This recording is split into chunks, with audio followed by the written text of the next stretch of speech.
நாயகன் படம் ரிலீஸ் ஆனப்போ, அதுக்கு போட்டியா ரிலீஸ் ஆகி செக்கப்போடு போட்ட தமிழ் படம் எதுன்னு உங்களுக்கு தெரியுமா? இந்த மாரி இன்ட்ரஸ்டிங்கான கன்டென்ட் பார்க்க சினிமா போகன் சேனல சப்ஸ்கிரைப் பண்ண மறந்துறாதீங்க. அது ரஜினிகாந்த் அவர்கள் நடிச்ச மனிதன் படம் தான். இந்த விஷயத்த நாயகன் படத்தோட இயக்குனர் மணிரத்னமே ஒரு இன்டர்வியூல பகிர்ந்துகிட்டாரு. 1987ல 2 படமுமே ஒரே சமயத்துல ரிலீஸ் ஆச்சு. ஆனா அப்போ நாயகனை விட மசாலா படமா இருந்த மனிதனுக்கு தான் பெரிய வரவேற்பு இருந்தது. ஆனா நாளாக நாளாக நாயகன் படத்த பத்தி எல்லாருமே பேச பேச அந்த படம் இப்போ காலம் கடந்து இன்னைக்கு வரைக்கும் ஒரு கல்ட் கிளாசிக்கா இருக்கிற அளவுக்கு தமிழ் சினிமால ஒரு சரித்திரம் படைச்சிருக்கு நாயகன். ஆனா இந்த படத்தோட ப்ரொடியூசர் முக்தா சீனிவாசன் காட்ஃபாதர் படத்தை பார்த்து மெர்லின் பிராண்டோ கேரக்டர்ல சிவாஜியும் ஆல்பச்சினோ கேரக்டர்ல கமலும் நடிக்கிறதா பிளான் பண்ணி தான் இந்த படத்தை ஆரம்பிச்சாரு.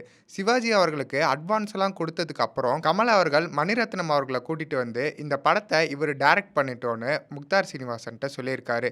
இதுல வரதராஜ முதலியாரோட கதையும் சேர்த்துக்கலாம்னு கமல் அவர்கள் தான் சொல்லியிருக்காரு. இதை பின்னால ப்ரொடியூசர் முக்தா சீனிவாசன் அவர்களோட பையனான முக்தா ரவி அவர்கள் சமீபத்தில் ஒரு இன்டர்வியூல சொல்லியிருந்தாரு. ஆனா காட்ஃபாதர் படத்தோட இன்னொரு வெர்ஷன் தான் கமல் அவர்கள் இயக்கி நடித்த தேவர் மகன் படம். அந்த படத்துல கமல் பையனாவும் அப்பாவா சிவாஜியும் நடிச்சு மிரட்டியிருப்பாங்க. அந்த படம் இந்திய சினிமா வரலாற்றிலேயே ஒரு முக்கியமான படமா அமைஞ்சுது.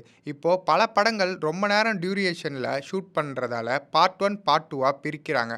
அதே மாதிரி தான் அப்போ நாயகன் படத்தை மணிரத்னம் அவர்கள் 6 மணி நேரம் எடுத்திருந்தாரு. அப்போ அந்த படத்தை பார்த்த எல்லாருமே என்ன பண்றதுன்னு யோசிச்சுட்டு இருந்தப்போ நாயகன் படத்தை 2 மணி நேரம் 25 நிமிஷம் டியூரேஷனுக்கு கொண்டு வந்த நாயகன் படத்தோட ரியல் நாயகன் யாருன்னு உங்களுக்கு தெரியுமா? அவர் யாருன்னு தெரிஞ்சா கமெண்ட் பாக்ஸில் கமெண்ட் பண்ணுங்க. இந்த நாயகன் வாரத்தில் அந்த படத்தை பற்றின தெரியாத பல தகவல்களை தெரிஞ்சுக்க சினிமா போகன் சேனலை சப்ஸ்கிரைப் பண்ணுங்க.